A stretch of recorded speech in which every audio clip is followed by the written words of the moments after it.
One of the most incredible monuments still standing from the Roman Empire is the Colosseum. And there is some serious lore behind this building, so let's get into it. First of all, it only took 8 years to build. 8 years. That's it.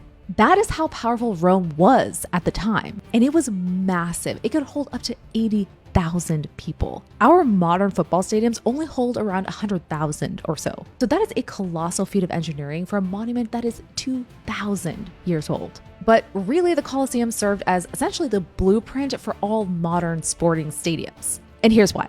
There are 80 arches in the Colosseum, and on top of 76 of them, there are these Roman numerals at the top of each arch. What do you think that's for?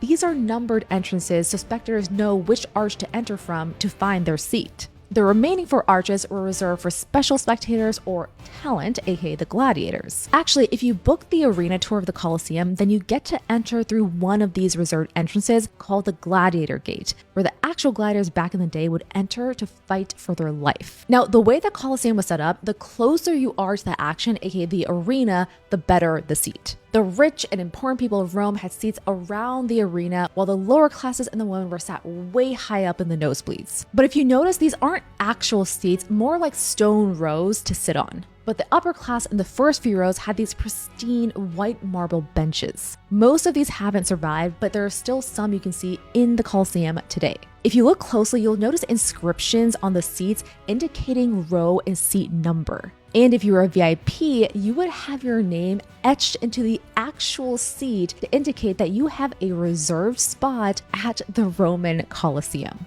The first box seats also came from the Colosseum.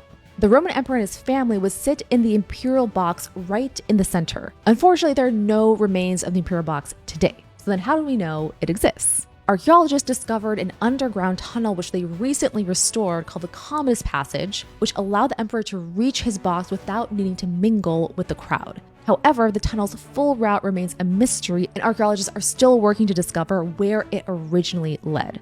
But the architects of the Colosseum truly thought of everything. For example, the arena floor would have been covered with sand to quickly absorb blood. In fact, the ancient word for sand in ancient Roman is arena, which is where we get the word from. They even had this retractable awning that prevented people from frying to a crisp under the hot Roman sun. The awning worked like sails on a ship, and the men operating were actual sailors from the imperial fleet, and it was considered an absolute honor to do this job. But the most exciting part of the Colosseum is the part that you can't see below in the Hypogeum, which literally translates to underground. A maze where all the animals and the scenery were kept. At its peak, the Hypogeum contained 60 capstans, each 2 stories tall and turned by 4 men. These massive lifts could raise animals and scenery throughout the arena at a moment's notice. Just imagine gladiators are fighting and then you see lions and bears pop up out of the ground seemingly from nowhere. One of the bigger Colosseum mysteries is,